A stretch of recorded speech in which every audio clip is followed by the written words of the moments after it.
नमस्कार, बहुत स्वागत आप सभी का। शाम के 4 बजने वाले हैं, वक्त है म्हारो राजस्थान का। आप सबके साथ मैं हूं प्रियंका राय। बुलेटिन की शुरुआत इस वक्त मिल रही बड़ी खबर के साथ करेंगे। जयपुर से बड़ी खबर है, मुख्यमंत्री भजनलाल शर्मा ने वित्त आयोग से मांग की है। राज्य का केंद्र की हिस्सेदारी में बढ़ोतरी की मांग रखी गई है। विशेष अनुदान को 50% तक बढ़ाए जाने की बात कही गई। अभी राज्य को 41% केंद्र से हिस्सेदारी मिलती है, जिसे बढ़ाने की मांग मुख्यमंत्री भजनलाल शर्मा की ओर से की गई। वो कह रहे हैं कि 41% को बढ़ाकर 50% किया जाए। तो वित्त आयोग चेयरमैन डॉक्टर अरविंद पनगड़िया ने कहा, केंद्रीय वित्त आयोग राज्य की मांग पर विचार करेगा। तो बड़ी खबर आपको बता रहे हैं, जहां पर मुख्यमंत्री भजनलाल शर्मा ने वित्त आयोग से हिस्सेदारी बढ़ाने की मांग की है। राज्य का हिस्सा केंद्र में बढ़ाए जाने की मांग की गई है। विशेष अनुदान को 50% तक बढ़ाए जाने की मांग मुख्यमंत्री की ओर से रखी गई है। तो वहीं अरविंद पनगड़िया ने कहा है कि केंद्रीय वित्त आयोग राज्य की मांग पर विचार करेगा। तो अगर ऐसा होता है तो प्रदेश में और भी बेहतरीन तरीके से विकास संभव है। और बीते थाने में 5,22,000 के ऑनलाइन ठगी का मामला सामने आया। पुलिस ने पीड़ित की शिकायत पर मुकदमा दर्ज करते हुए मामले पर जांच शुरू कर दी है। थाना प्रभारी महावीर सिंह ने बताया कि नवग्रह कॉलोनी पुष्कर रोड के रहने वाले सूरज नारायण लखोटिया के पंजाब नेशनल बैंक के अकाउंट से अज्ञात लोगों ने अलग अलग ट्रांजैक्शन कर रुपए निकाले। पीड़ित का कहना है कि न तो उनके पास कोई ओटीपी आया और न ही बैंक की ओर से कोई भी जानकारी दी गई। मामले में ऑनलाइन ठगी की रिपोर्ट दर्ज करा ली गई है। पुलिस ने मुकदमा दर्ज कर मामले पर जांच शुरू की है।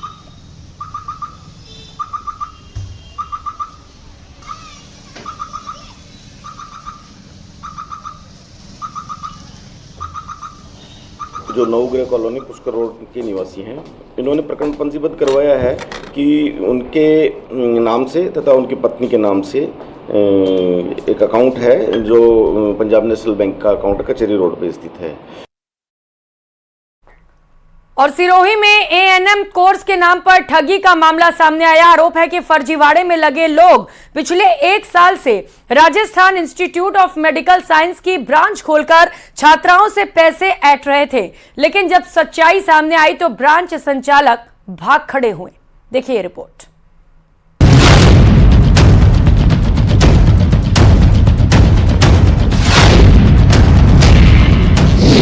एएनएम कोर्स के नाम पर फर्जीवाड़ा, 50 से ज्यादा छात्राओं से लाखों की वसूली।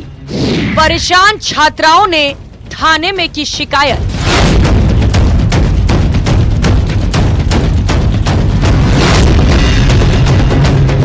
पिछले 1 साल से ये छात्राएं एएनएम कोर्स कर अपना भविष्य संवारना चाहती थी, लेकिन ठगों ने एएनएम कोर्स के नाम से 50 से ज्यादा लड़कियों से लाखों रुपए की वसूली की और भाग गए। आरोप है कि पीड़ित छात्राएं जब भीलवाड़ा सेंटर पहुंची तो कॉलेज मैनेजमेंट ने उल्टा उनको धमकाकर वापस भेज दिया। आरोप है कि Rajasthan institute of medical science की ब्रांच खोलकर 50 से ज्यादा लड़कियों को फीस लेकर पूरे साल गुमराह करते रहे। लेकिन जब एग्जाम की बारी आई तो सभी ब्रांच संचालक भाग खड़े हुए, जिसके बाद अभ्यर्थियों ने इसकी शिकायत जिला प्रशासन और कोतवाली थाने में की। भीलवाड़ा गए और वहाँ पर भी वापस भी ताले लगे हुए हैं और हम जो हमारे सर जो आगे एडमिशन देते हैं वो भी वहाँ पे मौजूद नहीं थे, वो भी बाहर इधर उधर गए हुए हैं। ना तो कॉल उठा रहे हैं और उनके साथ में जो भी काम करते हैं वो भी कॉल नहीं उठा रहे हैं। और हमारा एडमिशन जैसे पंजाब में हमने करवाया था तो हमसे बिना पूछे हमारा एडमिशन दिल्ली में करवा दिया। उसके बाद भी एग्जाम वो बोल हमने 1 साल हमारा पूरा होने को आया, हमारी फीस भी हमने पूरी भर ली और ना तो वो एग्जाम डेट बता रहे और एग्जाम डेट बताने के बावजूद भी वो बोल रहे हैं कि उस तारीख को एग्जाम है, उस तारीख को, ऐसे हमें गुमराह कर रहे हैं। एएनएम कोर्स के नाम पर ये फर्जीवाड़ा पिछले 1 साल से चल रहा था, लेकिन एग्जाम के नाम पर इनकी पोल खुल गई और जब उनकी पोल खुली तब पूरा स्टाफ मौके पर ताला लगाकर भाग खड़ा हुआ।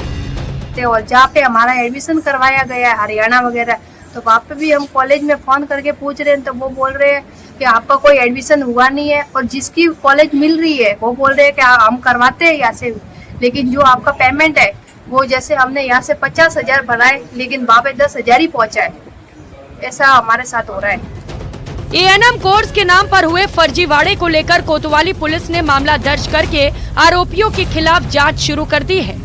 लेकिन अब देखने वाली बात ये होगी कि अब तक आरोपी कितने छात्रों को चूना लगा चुके हैं। सिरोही से न्यूज़ 18 राजस्थान के लिए प्रतीक सोलंकी की रिपोर्ट।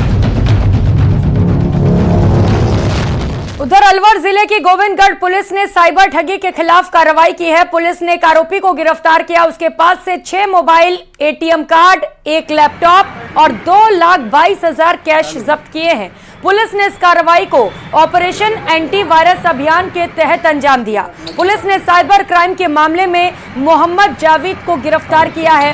ये ऑनलाइन पार्ट्स पर फर्जी टेक्सटाइल कंपनी का ऐड देकर लोगों को सस्ते कपड़े बेचने का झांसा देता था।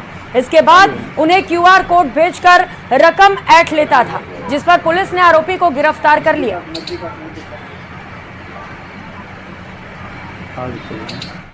और करेंगे अगली खबर का। राजस्थान यूनिवर्सिटी में फीस बढ़ोतरी का विरोध लगातार बढ़ता चला जा रहा है। राजस्थान विश्वविद्यालय के विधि महाविद्यालय में फीस वृद्धि को लेकर आज छात्रों ने पैदल मार्च निकाला और जमकर प्रदर्शन किया। कुलपति का पुतला भी फूंका गया। छात्र नेता अनिकेत शर्मा समेत अन्य छात्र नेताओं ने सैकड़ों की संख्या में पैदल मार्च निकाला और विरोध प्रदर्शन किया। कुलपति सचिवालय का घेराव भी किया गया। छात्र नेता अनिकेत ने कहा कि फीस वृद्धि को लेकर विधि महाविद्यालय के छात्र अनेकों बार प्रदर्शन कर चुके थे, परंतु कुलपति द्वारा किसी भी प्रकार का फीस कमी का फैसला नहीं किया गया। छात्रों को गुमराह करने का कार्य कुलपति द्वारा किया गया, ये बयान भी उनकी ओर से सामने आए। उन्होंने कहा कि छात्रों ने चेतावनी दी है कि अगर समय रहते उनकी समस्या का समाधान नहीं हुआ और फीस कम नहीं की गई तो छात्र कुलपति सचिवालय का घेराव कर अनिश्चितकालीन धरने पर रहेंगे। हम हमारा हक मांगते हैं। राजस्थान विश्वविद्यालय के 5 वर्षीय विधि महाविद्यालय में लगभग हर बार फीस वृद्धि की जाती है। 45,000 फीस जब छात्र देते हैं तो उनको कड़ी कठिनाइयों का सामना करना पड़ रहा है। उसके पश्चात भी हर बार 10% फीस बढ़ा दी जाती है और सुविधाओं में कमी कर दी जाती है। तो हमारा मानना है जो 45,000 फीस है उसमें वृद्धि जो कराई जा रही है राजस्थान विश्वविद्यालय द्वारा, उसमें कमी की जाए। तो वहीं राजस्थान विधानसभा में आज पेयजल की स्थिति पर चर्चा हुई, जिस पर कांग्रेस नेता गोविंद सिंह डोटासरा ने ERCP को लेकर सरकार को जमकर घेरा। डोटासरा ने कहा, आपकी सरकार ने राज्य के हितों को हरियाणा के आगे गिरवी रख दिया। MOU आ गया है, हरियाणा पहले पानी लेगा फिर राजस्थान को मिलेगा। ERCP के समझौते की कॉपी MP ने सुप्रीम कोर्ट में पेश की है। इसका मतलब समझौता MP के फेवर में है। इसके बाद सदन में हंगामा शुरू हो गया। वहीं संसदीय कार्य मंत्री जोगाराम पटेल ने डोटासरा के बयान पर आपत्ति जताई। सुनिए क्या हुआ। सुप्रीम कोर्ट से ये जो कहें वो अक्सबंद कर दो साहब, ये जो कहें अक्सबंद कर दो। क्या क्या करा रहे हो मुख्यमंत्री जी? जानते नहीं यही तो आपने कहा ABCD बहुत कुछ जानते हैं मुख्यमंत्री जी, लेकिन केंद्र के दबाव में वहां पर मध्य प्रदेश से समझौता ERCP पे करके आए और उस समझौते की कॉपी मध्य प्रदेश ने सुप्रीम कोर्ट में पेश की है कि अब हमारा काम बन गया, अब हमें सुप्रीम कोर्ट के दखल की और स्टे की आवश्यकता नहीं है। तो मध्य प्रदेश को फायदा हुआ या राजस्थान को फायदा हुआ? अरे मध्य प्रदेश ने सुप्रीम कोर्ट से स्टे ले रखा है और मध्य प्रदेश हमारे समझौते को, हमारे मुख्यमंत्री और मध्य प्रदेश के मुख्यमंत्री के समझौते को ले जाकर के वहां पेश कर रहा है कि हमारा काम हो गया, अब हमें आवश्यकता नहीं है। इसका मायना क्या हुआ? और इसका मायना ये हुआ कि हमें जो ये PKC का मॉडल दिया गया है, ये PKC का मॉडल नहीं है साहब, हमारे यहाँ के लोगों के साथ में अन्याय है, उनका गला घोंटा गया है।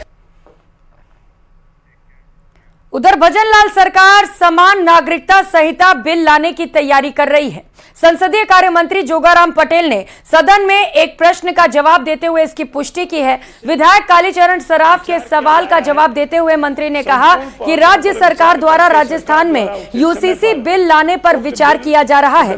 सभी पहलुओं पर विचार करके सरकार द्वारा उचित समय पर उक्त बिल सदन में लाया जाएगा। संपूर्ण पहलुओं पर विचार करके सरकार द्वारा उचित समय पर कि उत्तराखंड राज्य की तर्ज पर क्या हमारे प्रदेश में भी समान नागरिक संहिता का कानून बिल ला करके ये लागू करेंगे। तो सरकार ने जवाब दिया, जी हाँ, इसके सभी पहलुओं पे विचार करके और बातचीत करके इसको जल्दी ही लागू किया जाएगा। क्या सरकार का मैंडेट रहने वाला है आपके सवाल के बाद, ऐसा लगता है? सरकार की इच्छा रहेगी इसमें? सरकार की इच्छा है तभी उन्होंने जवाब दिया है। जी हाँ, उन्होंने जवाब दिया है। तो निश्चित रूप से हमारे प्रदेश में भी ये अपने जो समान नागरिक संहिता का कानून है वो जल्दी पेश होगा और लागू होगा। क्या उधर नागौर सांसद हनुमान बेनीवाल ने संसद के बजट सत्र में रेलवे की अनुदान मांगों पर बोलते हुए राजस्थानी अंदाज में रेल मंत्री की चुटकी ली। उन्होंने कहा कि वे रेल मंत्री अश्विनी वैष्णव को चढ़ा रहे हैं, यानी उनकी बड़ाई कर रहे हैं ताकि वे राजस्थान की ओर विशेष ध्यान रखें। इस दौरान पीठासीन जगदम्बिका पाल भी मुस्कुराते हुए नजर आए और कहा कि आप दोनों राजस्थान के ही हैं। राजस्थान में काम करें, रेलवे का ध्यान फ्रेट कॉरिडोर बनना। आप सोच के आए माननीय मंत्री जी को, आपके राजस्थान के हैं तो तभी तो मैं इनको चढ़ा रहा हूँ। राजस्थान बात करें तो कुछ उधर राजस्थान में काम करें। रेलवे का ध्यान फ्रेट कॉरिडोर बनना पर अच्छा भी है, लेकिन पहले यात्री रेल लाइनों का सुधार करना ज्यादा जरूरी है। आज रेलवे अपनी संपत्ति निजी हाथों को सौंप रहा अनुचित है। फिलहाल यहाँ रुकेंगे छोटे से ब्रेक के लिए। आप देखते रहिए प्रदेश का नंबर 1 न्यूज चैनल।